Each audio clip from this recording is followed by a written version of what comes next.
And now I'm going to read to you chapters 5 and 6 of The Alien Next Door, The New Kid by A.I. Newton. Chapter 5 is called The Science Lab. The next day at school, Zeke felt bored. Well, that didn't take long, he thought. I always get so worried about starting a new school, but in this place, everything they do is so simple. If I can't be home, I wish I were back in Charbak. Charbak was the last planet Zeke's family had researched. At least there, kids could do cool stuff like teleport from place to place and control the weather with their minds. It was a very interesting planet, not like Earth, Zeke thought as he entered the science lab. Okay, class, today's experiment is all about colors, said Mr. Mills, the science teacher. We are going to combine certain colors to create other colors. In front of you are red, green, yellow, and blue solutions. Experiment and see how combining the colors changes them into new ones. Zeke combined yellow and blue to make green. He combined blue and red to make purple. Then he mixed red and yellow to make orange. He was the first one in the class to finish. Zeke glanced over at Harris and Roxy. They were still combining colors, but Harris was also staring at him.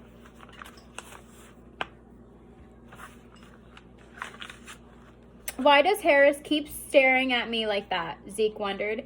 Could he actually suspect that I'm not from this planet? As the other kids worked with the basic colors, Zeke got an idea. This could be fun, he thought. He combined all the solutions in one glass beaker. Then he grabbed the beaker with both hands. He sent vibrations from his hands into the glass, and the colors inside the beaker started to swirl.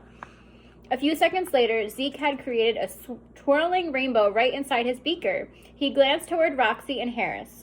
Roxy saw the rainbow and smiled. Wow, that is so cool. But Harris's eyes opened wide. How did you do that, Zeke? Asked Harris.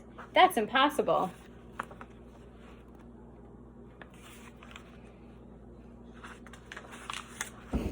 What's impossible? Asked Mr. Mills. He walked over to Zeke's table and saw the rainbow spinning in his beaker. Actually, Harris, it is not impossible, said Mr. Mills. There is a chemical you can add to your colors that will make that happen. Harris frowned. Then Mr. Mills turned to Zeke. However, Zeke, that chemical is kept in a drawer labeled "Do Not Open," Mr. Mills explained. I admire your curiosity and inventiveness, but please do not open any drawers without permission. There are some dangerous things in there. Zeke couldn't admit that he didn't use any chemicals. He just used his powers. He stayed quiet. His parents were very clear about revealing his powers to anyone on Earth.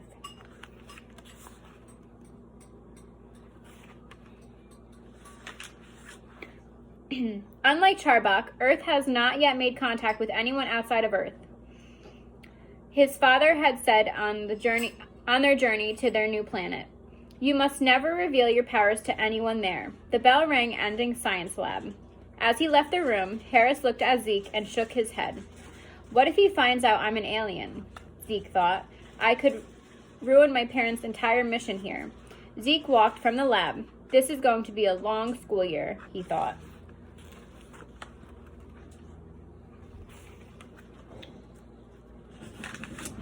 Chapter 6. Mom and Dad. After school, Harris and Roxy walked home together. You know, I don't think you've been very welcoming to Zeke, said Roxy. Just because he's different from you doesn't mean he isn't nice. I still think he's strange, Harris said. Well, I like him, said Roxy. Is that why you don't like him? I can be friends with both of you, you know. That's not it, said Harris. I've just seen him do some crazy stuff.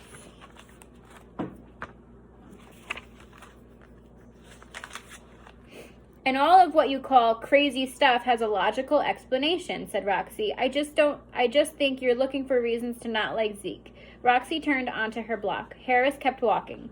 He thought about what Roxy had said, then he shrugged it off. That evening at dinner, Harris's parents asked him about Zeke. How is that new boy doing? He asked his mom. I hope you're trying to make friends with him, added his dad. I don't know, said Harris. He does all kinds of strange stuff. He even bounced on his fingertips, like the aliens in that movie, Dad. Harris, come on, said his dad. You're too old to not know the difference between movies and real life. No, Dad, it's real, Harris insisted. I'm telling you the truth.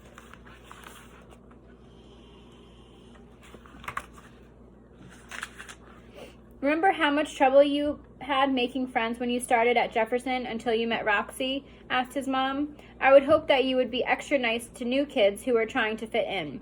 But Mom, I'm sure that if you take the time to get to know Zeke, you'll discover that he's just a normal kid like you, Mom said. He might be different, but that's no reason to not be his friend. Harris went to his room after dinner and started his homework, but again, he had trouble concentrating. Everyone is telling me that I'm wrong, but I know I'm not. I'm going to prove once and for all that Zeke is an alien.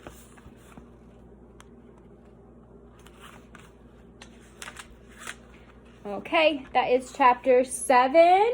So I will keep reading to you on Monday. I hope you all have a fabulous weekend, and I will talk to you Monday. Goodbye.